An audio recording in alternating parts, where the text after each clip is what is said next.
Hey guys, it's me, Shiozaki again. How's your guys' new year going?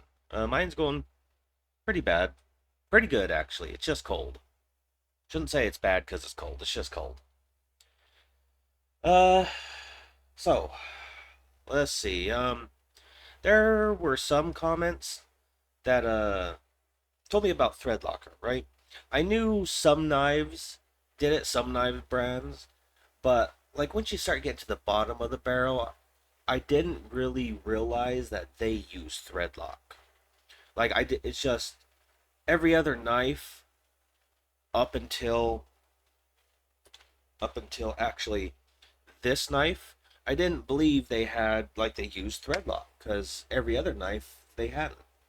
Uh, it does. I had to look up some ways on how to remove it because I was fairly unknowledgeable. But since then, I have noticed that people would take soldering iron and they suggested a few channels because I asked on Reddit as well.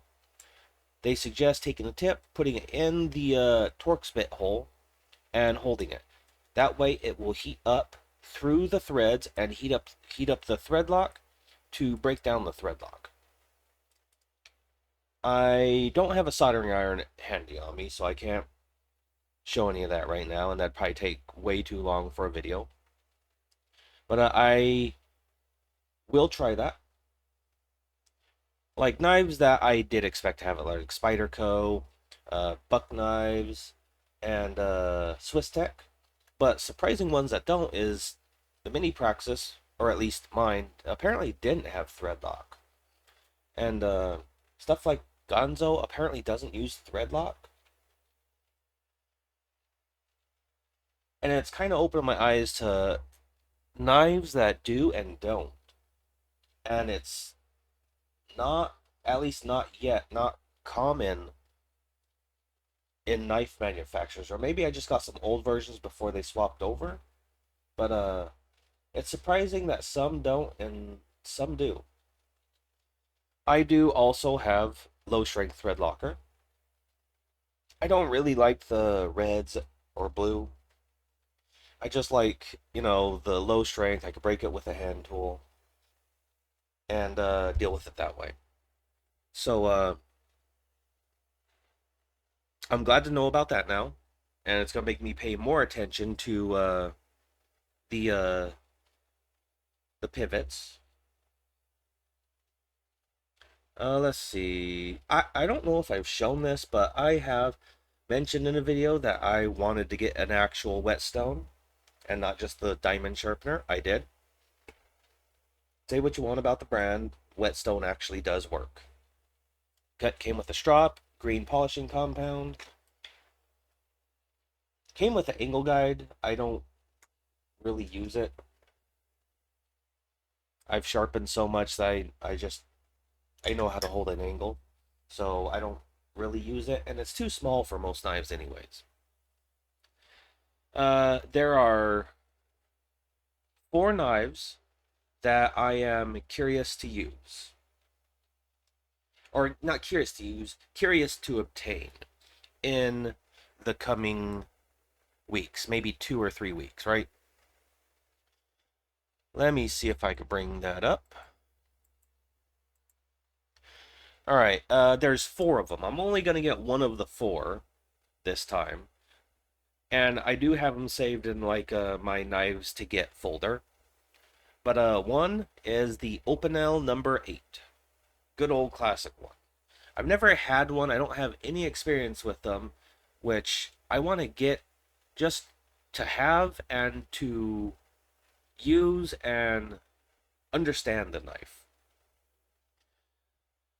Number 2 is the Old Timer Heritage Series. I might be pronouncing this wrong. Bruin. The Old Timer Heritage Series Bruin. The third knife would be, I believe it's the Kershaw Misdirect. And the last one would be the SOG Flare, or the SOG Flare. I'll probably put a poll on the video or somewhere, and I guess you guys could choose, and whatever gets the most views or most choices I'll get. None of those knives I have any experience with. Don't have any experience with the brand or anything. So yeah, I'm really excited to see how it goes because I did say in other comments and videos that I want to branch out. I just don't want to stick with the same old ones. You'll be seeing some more other than these, but these are the ones that I really want to make a video on.